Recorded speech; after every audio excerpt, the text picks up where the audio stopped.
Alors, ma prochaine question était de savoir, étant donné que ta formation s'adresse à tout le monde, forcément, euh, aux Africains qui vivent au Canada, aux Africains qui vont se reconnaître dans ton parcours ou dans ton histoire, mais il y a des détracteurs.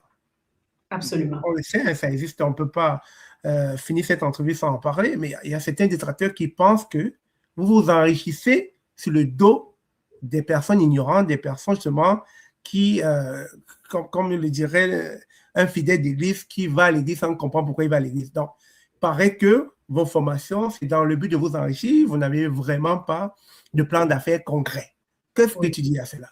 Alors, moi, ce que je peux dire, c'est que si les gens pensent qu'on est faux, ils ne vont pas nous suivre. Les gens sont intelligents quand même. Moi, les gens me disent souvent, Iseline, tu nous parles avec ton cœur. Et ça, pour moi, c'est la plus grosse récompense. Je ne serais pas en train de réunir autant de gens s'il n'y avait pas des gens qui croient en moi. Ce que je sais, c'est que ces gens je donne un exemple, les gens qui sont dans mes programmes, c'est des ingénieurs, des architectes, des courtiers immobiliers, des courtiers, des gens bardés de formation, de connaissances et de diplômes. Il y a des gens qui viennent dans mon programme et me disent, Iseline, je veux être multimillionnaire. Donc, je m'assois avec eux, je fais une analyse de leur situation et moi, je te promets, si aujourd'hui tu vaux 1 million, je peux t'amener à 10 millions en 3 ans.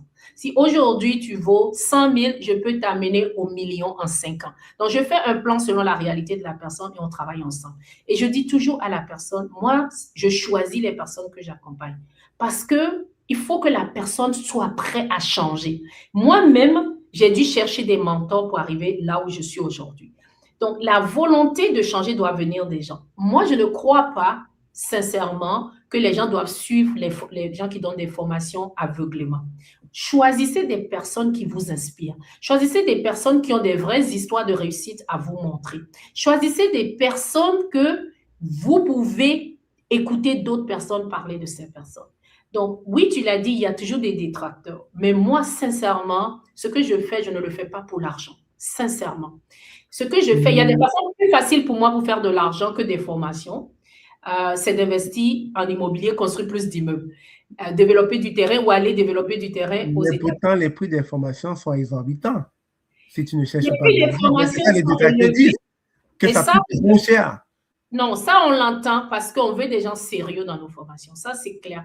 J'ai remarqué, parce que j'ai déjà donné plein de formations gratuites, j'ai donné des formations gratuites et j'ai remarqué que quand c'est gratuit, les gens sont assis de façon nonchalante pendant les formations. Ils ne s'impliquent pas, ils ne lisent pas, ils ne font pas les tâches, ils n'avancent pas parce qu'ils C'est ne une mettent façon pas de tamiser l'effort. alors les gens, c'est de On filtrer. tamise, on veut des gens qui veulent réussir. On veut des gens qui veulent s'impliquer. On veut des gens qui sortent de la formation, qui passent à l'action. Et moi, c'est une des raisons que j'ai dû monter le prix de ma formation parce que je veux seulement des gens qui veulent réussir. Je n'ai pas envie de perdre mon temps avec quelqu'un qui n'a pas de motivation. Parce que parfois, les gens pensent qu'ils veulent réussir, mais ils ne sont pas prêts mentalement.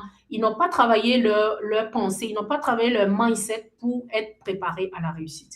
Donc, oui, moi, je crois sincèrement que les formations, il y en a des formations qui ne sont pas adaptées, mais c'est à nous d'aller trouver les mentors qui reflètent qui on est et qu'on peut réellement suivre. Et je recommande aussi de suivre un mentor à la fois. Par exemple, moi, l'année passée, j'étais coachée par John C. Maxwell.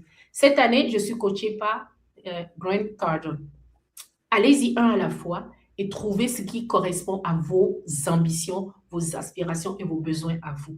Donc, de façon générale, moi, je ne suis pas non plus seule dans mes formations. Donc, il faut payer les gens. Par exemple, dans mes coachings, j'ai plus de 10 experts qui enseignent dans mes programmes de coaching. Donc, il faut payer les gens. Donc, on doit facturer pour pouvoir payer la main-d'œuvre qu'on emploie justement pour donner les formations.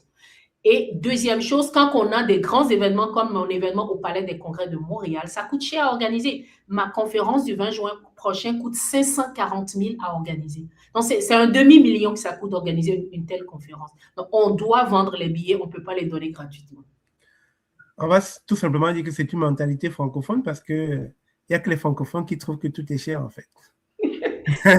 Alors, ma prochaine question est de savoir, étant donné que tu as réussi, parce qu'on peut le voir, on peut le constater à travers tes sorties médiatiques, à travers ton bling-bling que tu affiches, évidemment, qui prouve vraiment que tu as bel et bien réussi au Canada, est-ce que tu as des projets pour l'Afrique? Parce qu'au Canada, on peut déjà dire que tu as fait le tour, tu as déjà investi, tu as déjà développé des actifs ici, mais pour l'Afrique, est-ce que tu as des projets concrets?